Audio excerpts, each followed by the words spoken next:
Welcome to Movies with MacLean. I'm Andrew MacLean, and this is the weekly movie podcast where we talk all things movies, including the latest in movie news. With me today, returning from a few weeks off, is Griffin Burris. What's up, guys? And back again today, Nick Saganek. We're doing? I'm excited to have you guys here, and it is May, so it is officially summer movie season. So before we start our main show, I just want to ask you guys, what summer movies are you really excited for this year? Definitely Guardians. Yeah. That's what I'd say. I mean, that's right like, around the corner. Yeah, that's the only one I'm like really looking forward to. Otherwise, it's just like Dunkirk's gonna be. I think it's gonna be good, but like Guardians is gonna be really good. What do you think? Yeah, I'm with Griff. There was nothing really big that stood out to me, but yeah, Guardians, Dunkirk, and Aliens looks pretty good. Anyway, yeah. I'm gonna put Alien up there. I'll say Planet of the Apes, and you know what just went way up on my excitement? The Dark Tower, and that's because in the movie news this week we had our first official trailer for The Dark Tower starring Idris Elba and Matthew McConaughey. So, Nick, what did you think of this trailer?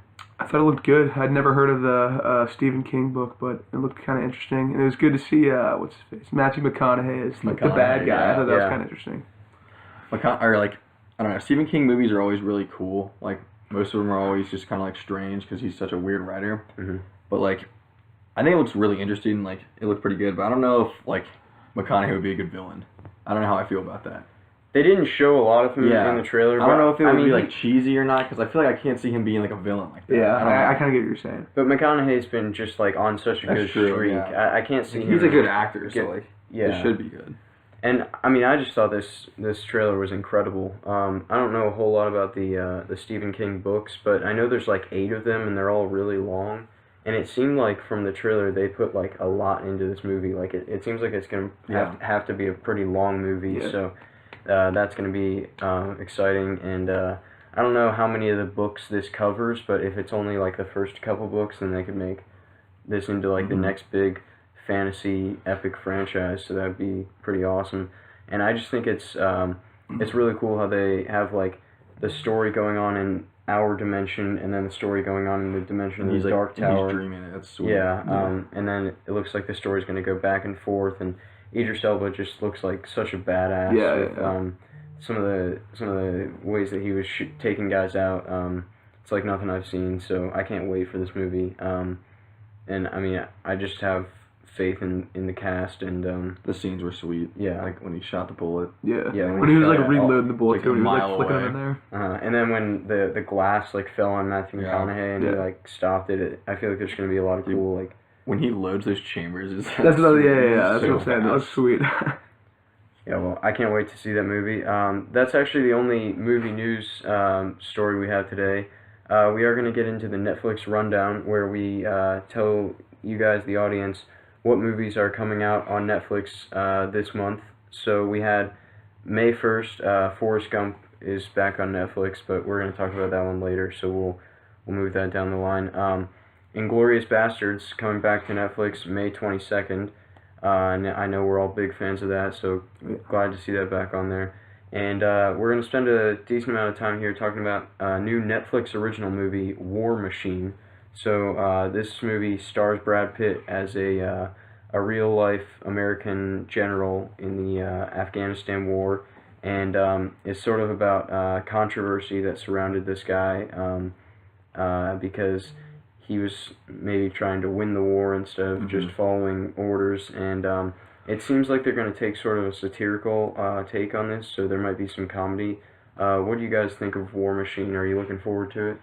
Yeah, I thought the trailer looked really good, but I'm just kind of worried because I feel like, has Netflix even made like any like good movies? I feel like they've made some good shows. They've made good originals. They've made good originals, dude. There was that one with Idris Elba, like Beasts of No Nation. Is that a movie? It was really well received. I didn't see that. Okay, maybe never mind then. I thought the trailer looked great then, so like I'm looking. The trailer looked good, but I don't know like if the comedy's really gonna work. Yeah, I get that. Yeah, because it worked in like Inglourious Basterds, but that's not like a hardcore like Afghanistan war movie. I feel like with those kind of movies, it's usually like more slow paced.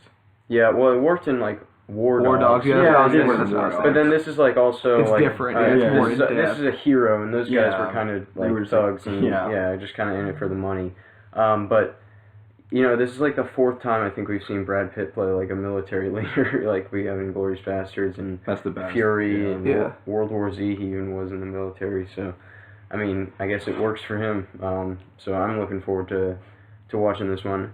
And then we also have May 30th. Doctor Strange is coming to Netflix. So I think there's a deal with Netflix and Disney now where everything that Disney released starting last year is now coming out on Netflix, like at some point. Star Wars. Yeah, Rogue One, but not Force Awakens, but the new ones. yeah, the new ones will eventually. Yeah.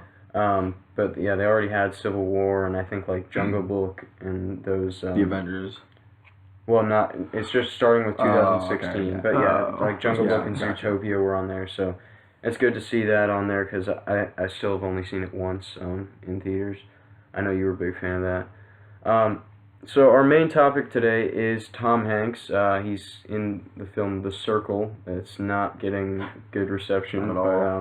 but I'm sure he's good in it because Tom Hanks is usually good in everything that he does. The music we played today was from one of our favorite movies, Saving Private Ryan. So I know we talk about this movie a lot, so we're just going to talk about it for a quick minute.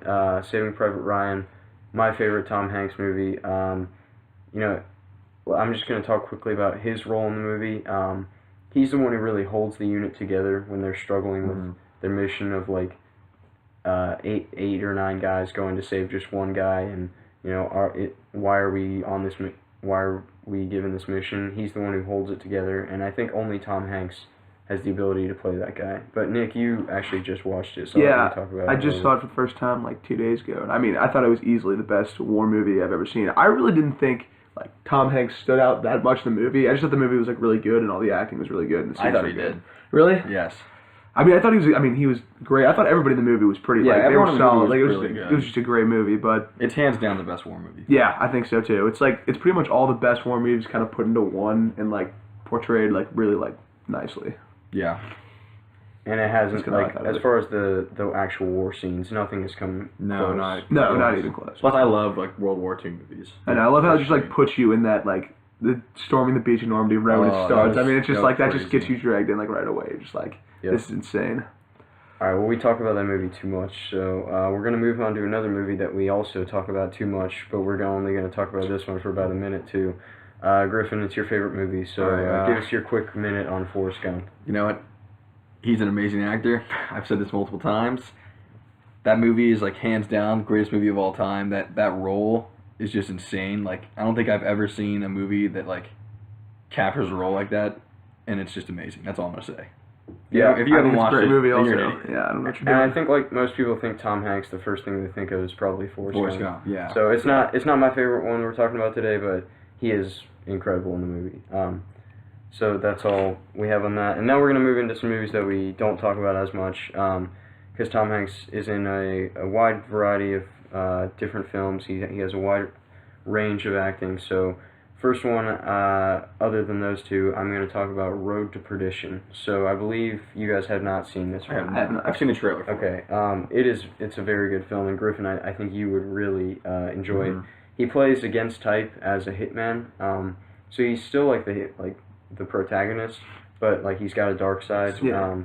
And it's about like his son discovering what he does for a living, and like the events that happen as a result of like what his son witnesses.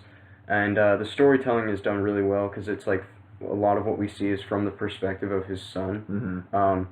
So there's like a lot of memorable shots, like we see when his son first witnesses his father You just kills see his him. eyes. You see he's watching like through a crack Yeah. in the floor, and you like hear the conversation, but all you can see is like Tom Hanks's feet, Mm-hmm. and then you just hear like the guns. You just hear like his Tommy gun go off, and then like two guys fall down dead in front of you just on the crack. So it's really well directed with like a lot of great shots. Same director as American Beauty.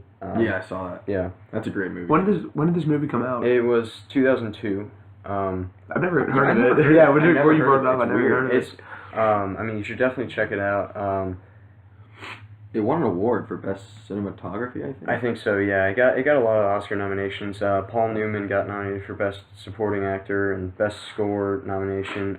But Daniel Craig is also in it, and this is like It's like one of his first movies. Well, It was before he got like James Bond. Yeah, before people knew Daniel Craig, but he's really good, and it takes a lot of inspiration from The Godfather, just because of like the crime elements and like the era it takes place. Yeah, it takes place in the 30s. I know The Godfather's the 40s, but Paul Newman plays the head of like the most powerful family, and there's a scene in the beginning that's really great where it's like they're having a funeral for someone that they killed, like the organization killed, but it was like a former employee who they suspected of stealing, but like all of the guy's family is there because like that's just the way it was, and like the guys who killed him were there too, just because they're all like part of that organization.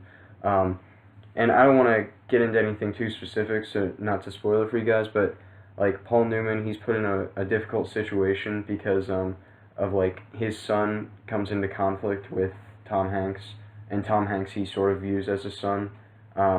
So it's a really good arc for Paul Newman, and the interactions between him and Tom Hanks are really good. And Tom Hanks has a moment with his son that's sort of like Don Corleone and Michael in The Godfather when he says like, "I never wanted this life for you." Sort of has a moment like that. So that's a really good scene. And then Jude Law is in it, and he's a villain, and he's like going after Tom Hanks. Like the hitman. Yeah, like the other hitman. And there's a scene where they're in a diner and they're just talking, and like Jude Law's waiting to kill him, and Hanks like doesn't know who he is, and it's like really suspenseful. It's almost like as suspenseful as like the Inglourious Basterds scene. When the shootout scene. Well, that and when the milkman yeah, scene. Yeah. So it's a lot of suspense in that scene, and then just great character moments. And the best scene is probably with Tom Hanks and Paul Newman in the rain towards the end of the movie. I won't spoil that, but it's really well directed. The sound in that scene is really well done. So I definitely recommend both of you guys check it out. Is it real long, like The Godfather? No, it's like under 2 hours. Oh, really? I think it's like an hour 50. Yeah. I'll definitely check it out. Yeah, definitely gotta watch that. Have you seen Godfather yet? I started it, I didn't finish it. Oh. You gotta watch I know, I do. Watch The Godfather before you watch it. Even though I ruined it for you. Yeah, we kind of did it for me. Alright, next Tom Hanks movie is Toy Story. So, Griffin, what are your thoughts on Toy Story? It's definitely like different from like his other like movie realm, I guess, because it's like a cartoon. Yeah. But this is probably hands down the best cartoon movie I've probably ever seen. It's just like really creative, like it's so well written, and his voice is just like you don't really recognize, like you don't really think Tom Hanks when like you hear it, but like he kind of like made his own character. It's really cool. Yeah, I kind of agree with what Griffin's saying. Like, you hear his voice and you just think of Woody, but then you're like, wait a second, that's Tom Hanks. Like, I don't think of it, though. You think of Woody. Yeah, like when you first hear it. But then, like, any other time you see Tom Hanks, like, you don't think of Woody at all, because you see him. It's I see, like, Forrest Gump. Yeah, exactly. But, yeah, I mean, it's a great movie. Definitely top 3 Pixar movies. I mean, they have a whole franchise. Well, the first one, at least. We're just saying, like, in general. Oh, well, honestly, I think, like, all 3 Toy Story movies. They're solid. I mean, like, all Pixar movies. That's one of the few franchises where, like, every movie is as good as the others. Yeah. They're equally as good. Yeah, and you talk about, like, Tom Hanks, you don't associate him with Woody. Like, Tim Allen is also, like, so great as Buzz Lightyear. Yeah. I don't think of Tim Allen at all. Yeah, me neither. Yeah, but, like, those two are so good, and they play off each other so well. And then, you know, it has a lot of good moments for kids, and then a lot of humor that just goes right over their head. Exactly. And that's all Pixar movies. Yeah, and it set the bar for all Pixar, yeah. And then also set the bar for, like, the animation style. Oh, yeah. Like, that was the first, like, computer-generated. And it, like, still holds up. Yeah, it's so good. So, yeah, Toy Story, one of the best animated movies, and Tom Hanks' contribution to that is great. Sure. All right, next we have Castaway. Nick, you want to start us off with Castaway? Yeah, I mean, we just watched this in school, Words from the Wild. I've seen this like 6 times in the last month. Yeah, but yeah, it's a really good movie. I think he definitely does a good job for being like the only person in the movie for a majority of the time, and like him, like just with himself, just like talking, like the conflicts he gets through, like he acts that so well. Like when he's trying to start the fire, and like he like busts his hand open and just like freaks out, like. That's such a good scene. Like, you know, like, if that was you in that situation, like, you have nothing else to do, that's what you're going to do. Just let out all your anger and just go, like, crazy. Yeah. I think it's really drawn out, but not in, like, a bad way. Because, it has to be drawn out because it needs to show, like, how realistic it was, like, the time he was there, and, like, how much of a struggle it was. So, like, I like that they did that, but I can understand if some people think it's a little too like dragged out, you know. Yeah, it is. I kind of feel that way. Like I like all the scenes like on the island, but Yeah. I get a little Some stuff's uninterested a little with some of the slow, stuff yeah. like before he's on the island. But I think the best part is probably the crash sequence. It just feels like so realistic. The effects are really good, and they make you like believe that like everything that happens is what would actually happen in a crash like that. And I think like it shows a man could survive for long enough in that like they make it pretty realistic. And you know, I think like man, probably if we went a little back in technology, maybe not completely like savagery like this, but we could do all right. But you know, it does show like the desperation that he goes through, because I think we see that he like made a noose at one point, right? Yeah. I've seen it. Yeah. You know, like he tried to like jump off. Yeah, he was gonna jump off. The tree like broke, so he couldn't kill himself. Yeah, and then like the fact that he acts against a volleyball for the whole movie, and like we believe that he like thinks that that's a person. And that's so hard to do, just acting by yourself. I know. Only he can do so that. That'd be so hard to do. Yeah, well, like Matt Damon, we saw do that sort of in The Martian. I thought DiCaprio, I think, was pretty good, but I mean, yeah, it's really hard to pull off. And I'm not a huge fan of Zemeckis as a director, but he does a lot of great work getting a good performance out of Hanks and with the effects in this movie. So I do enjoy Castaway. What other movies did Zemeckis do? He did Forrest. Okay, yeah, that's what I thought. Gump. Did you do Back to the Future? Yeah, Back to the Future, Forrest Gump. I love Back to the Future. Back to the Future's good.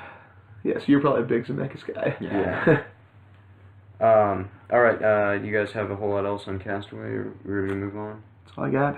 All right. How about Apollo 13, Griffin? What do you think of Apollo It's been a 13? while since I've seen this movie, but like, I think that Tom Hanks did a really good job in the movie, but he wasn't like the main protagonist. There was kind of like three of them, because like it had to be. But it really, kind of like this movie, it really showed the struggle while they were stuck in space. It was kind of like they dragged it out so like they could show the struggle. Like same thing with Castaway. It showed like the time consumption just on how long they were there, like the oxygen, like how it was like just going away. Like it was, I don't know, it was pretty sweet. What do you think? I saw this like in 8th grade in same. school, and like I lost time. interest completely like after like 20 minutes of it. But I was also like an Yeah, idiot back in 8th grade. pretty good. I couldn't respect any kind of film in school in 8th grade. But That's the last time I lost interest early. But I need to probably see it again. But it's got like really good reviews, so I'm sure it's a good movie. Yeah, I don't remember a whole lot. I know like Tom Hanks, I feel like kind of like holds the group together, which is what we see him do in a lot of movies. That's how he gets that like the name like America's Dad. Like a lot of people call Tom Hanks. Really? Because I feel like he's just like when things go crazy, like So people just rely on calm down. him like in this and even in like Toy Story, and then obviously Saving Private Ryan. But I don't remember too much. I'm kind of pissed. What's the name of Bill Paxton? Lieutenant Dan? Oh He's no, in this Gary movie. Sinise. Yeah. Yeah. It's funny because like they kind of make a nod to like this movie in Forrest Gump. And it's like, that's the day I'll be like an astronaut. Oh, that's When he right, When he yeah. tells him that, yeah. That's funny. That's funny, yeah. Wait, who are the other two like main characters in this? Kevin Bacon and Bill Paxton. I know that name. What is he in? Bill Paxton. Aliens. He He's just probably died. Really? Yeah. That's probably. If I saw him, I'd probably, recognize you probably him. like Yeah. You probably saw the movies even when he died. All right, Griffin. I know you really want to talk about The Green Mile. Yes. Okay, so I recently watched this movie and like I can't believe I just saw it. It was made in the early '90s, I think, or the late '90s. I think it was but- 1999. Yeah. Or 98. I mean, still, that's pretty far away. Like for me not to see this movie as such like a Tom Hanks fan. Yeah. I don't know if you guys have seen it, but it is just like amazing. The story, like, it's like really creative. It's like weird. I don't really want to give too much away because it kind of like it'll ruin the movie if I do. But like, an inmate joins death row, like he's about to get the execution chair, and Tom Hanks is like the warden of death row, and he finds out that like this guy might be innocent or he might not be. It's like a huge murder case, and it's like a really good movie. I've heard it's really good, but I've never seen it. It gave me like actually. a Forrest Gump kind of vibe. Really? Yeah. It's really well written. Yeah, I know. I mean, it's from the director of Shawshank Redemption, and Michael Clark Duncan plays the big guy, and I mean, I think he's an incredible actor in anything I've seen him in. So I need to watch this. I was busy watching all these other movies. It kind of reminded me of Shawshank a little bit. Oh Just yeah, like, I'm sure being in a prison and Yeah. dealing with like life in death row. there just wasn't a lot of flaws. In the It's kind of like a fantasy too, isn't it? It's Kinda, like, yeah. It's kind of different. Yeah. Well, it's yeah. a Stephen King novel. Yeah. Oh, it is. I'm sure it gets kind of That weird. guy. Yeah. Stephen There wasn't- King's machine. I was trying to like critique it really bad, but I didn't really see like much flaws in the movie. That's why I like it a lot. It was kind of like Shawshank. Yeah, I'm definitely trying to see that movie. I've only heard good things about it. Yeah. Yeah, I definitely need to watch that. All right, next one I want to talk about is Catch Me If You Can.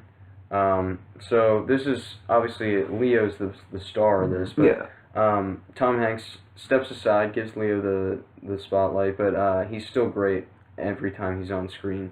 And Leo, like, even though he's a criminal, we kind of root for him because like we see like why he got into that situation, and you know, also I think we're just interested to see like how he gets out of each situation. Because he has like a creative solution to everything, and I think Christopher Walken is honestly in a movie with Leo and Tom Hanks. Christopher Walken might be better than both of them in this movie. That's like really hard to pull off, but he just plays the father of Leo's character. He plays Frank Abagnale Sr. and you know he's a good man, but he's trying to keep his family together, trying to deal with you know, money troubles, and we see why Leo sort of goes in the direction he does because his father sort of teaches him to lie, and to be deceiving, and I think he's so great in the scene when you know, after he's divorced his wife and his wife's moved on with another family, and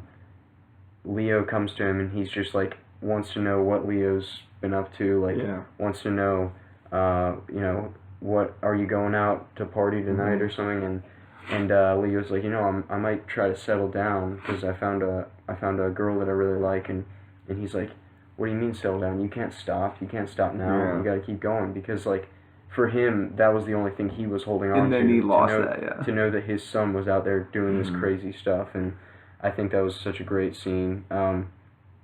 And you begin to like anticipate Leo's moves as you see him like through the movie, like. You know when he starts to settle down with Amy Adams that's not going to. Yeah, there's no way. You know he's gonna be on the move again. So, what are some of your thoughts on this, Nick? Well, this is another movie I watched in school, and I mean, it just keeps you watching because it just keeps bouncing around. So, It just keeps doing new things, And like, I feel like Tom Hanks just following him around the whole time also just makes it more like keeps you on like the edge if he's gonna get caught or whatnot. But, I like Tom Hanks' role, like that kind of like FBI kind of role. That was sweet. Yeah, he plays that well. I think That was really well. Yeah. And the duo is sweet. That's never like that's just like my two favorite actors in one movie. Yeah. Are they in any other movies together? I don't think so. And yeah, Tom Hanks is great in the scene where like the other FBI agents are like annoyed with him because he's taking like the check fraud so seriously. Yeah. And he's like, you want to hear a joke? And he just tells him to F off. Oh yeah. Which, like, you don't see Tom Hanks act like that a lot, but it was real funny. And you know, Leo and Tom Hanks, they have a really interesting relationship in the movie because there's that scene where you know, even though Tom Hanks is chasing Leo, Leo like calls him on Christmas. And, And Tom Hanks realizes like, you don't have anyone else to call. That's why you call me. And he realizes that like they're actually very similar, even though they're on opposite ends. And I don't want to ruin the last scene between them, but it's a really good scene. Yeah. He says like, if you've seen it, you know what I mean. But the story has like a ton of ups and downs. Yeah, it's crazy You'll that it's never all based guess on a like true where it goes. story. It's really cool. That's the craziest part about the movie. That is insane. It's and true. he makes billions Oh, yeah. because he patented like that check that like no one can like It's fraud. ridiculous. It's sweet. That is amazing. Yeah, I don't know if anything like that'll ever be done again. But, no way. Yeah, the only issue is like they say Leo's like 17. He's clearly like 25. Yeah, but, I mean that's like a lot of movies. Yeah, but it's pretty obvious in this one. But then just when Tom Hanks says like, "Where are you gonna go? Because I'm not gonna chase you," like that. I love that scene. Yeah. And then Spielberg's direction is so good with like all of the like the colors and the like. It really feels like it's in that era. Yeah, which it does. was really cool. Yeah. Yeah. And then John Williams' score, as in any Spielberg movie, it's such a fun score, adds to the excitement of it. So yeah. Oh yeah. One more thing. I love the scene when Leo arrives at the airport towards the end with all the fake flight attendants. Oh yeah. And they're chasing after him, and they they go to the cab and they think they see him and it's another guy that he had there like as a double. Yeah. He's like, I'm here to pick up Hanratty, and that's Hanks' character. Yeah. Like, just messing with him. So yeah, a lot of great scenes between Leo and Tom Hanks. This is probably one of my favorite Tom Hanks movies. Yeah, this is a great movie. All right, let's move on to the last movie we're going to talk about today, and that is different kind of Tom Hanks, classic Tom Hanks, Big. So Griffin, what do you want to say about Big to start us off? Big is like, it's different. It's not like you said, it's not really like any other Tom Hanks movies. Like, it's more of a kid movie, but like I feel like anyone can enjoy it. Yeah, well, it's not like the modern Tom Hanks movies. Yeah. Because he used to do a lot of comedies back, like 80s. Yeah. Tom Hanks was known for It's his like comedies. it feels like an 80s movie when you watch it. Yeah. It's just like, Well, it's like early 90s, isn't it? It's like 88. Oh, really? Oh, it's 80s. Oh, so it is 80s. Okay. So, like, what was I gonna say? Is this like his like breakout role? This is like when he started getting He really popular. was in a lot of comedies. This is what elevated him to like movie star. Yeah. Above like guy I see at like Occasionally, every now and then. Yeah. it's definitely a feel-good movie. Yeah, it's just a good. It's not like a movie. heavy plot or anything. It's just like a enjoyable movie to watch. Yeah. And I think like what's so good is he really makes you believe that he's 12 years old. Yeah, Because yeah, he like, does do a great the job. facial expressions that he does, like I don't see any adults make those expressions. No. So like when another adult says something that doesn't make any sense to him, you just see him like look real weird and like. But he actually captured it. Yeah, that's what a It 12-year-old makes you would believe do. it. Yeah. And then like he plays it so innocent. I don't know how he could like capture that role so well. I mean, like, it's Tom Hanks. Yeah. That's the only answer. But it's really funny when he has like his girlfriend come over for the first night and she's like, so I'm gonna stay over, right? He's like, okay, but I get to be on top. Yeah. Because he's like talking about the bunk bed. But you know, it's an interesting take because like it makes me think that all like toy companies should have a 12-year-old executive just to weed out dumb ideas. Yeah, Because, exactly. like, they're given the presentation on the building transformer. Yeah. He's just like, Makes sense. I don't get it. The building. Like they wouldn't think that because they're all tied up in like shorts Money, and yeah. and you know it's cool to see like Robert Loggia's character actually visits like the toy store, like the head of the whole company, to see like what's hitting with the kids. So Like the movie when he does the is it Dance Dance Revolution? What he does or no? The piano. piano. He plays Yeah, chopsticks that's on the really cool. piano. Yeah, Yeah. it's I really mean, cool that's just scene there. such a classic like movie. Yeah, Like you just that's think a classic yeah. scene, dude. Yeah. Big, I think, is just the best of like funny Tom Hanks because we love Tom Hanks for his dramatic acting, but that's I think the best comedic Tom Hanks performance. All right, that is all we have today for our Tom Hanks movies. I enjoyed getting to celebrate one of the finest actors we have working today, and hopefully his next movie is better than The Circle. Too bad for him. Got like a 47. Yeah, that's real bad. Yeah. But it is, as I said, summer movie season, so you're going to see in the next few months, really, on this show, a lot of reviews. Every movie we talked about on our 2017 preview, we're going to review those movies as long as we're doing this show. So starting next week, we'll have Guardians, and in a few weeks, Alien Covenant, and then Baywatch. So keep watching the show for our reviews. And thanks a lot to Nick, and thanks to Griffin for coming out today. You guys have anything before we go that you want to say? Anything coming out? Movies, movie news, anything you want to say? Nah, thanks for having I'm me. just excited for Guardians. Yeah. Guardians looks great. Yep, coming out real soon. So thanks to everyone for watching, and we'll be back next week.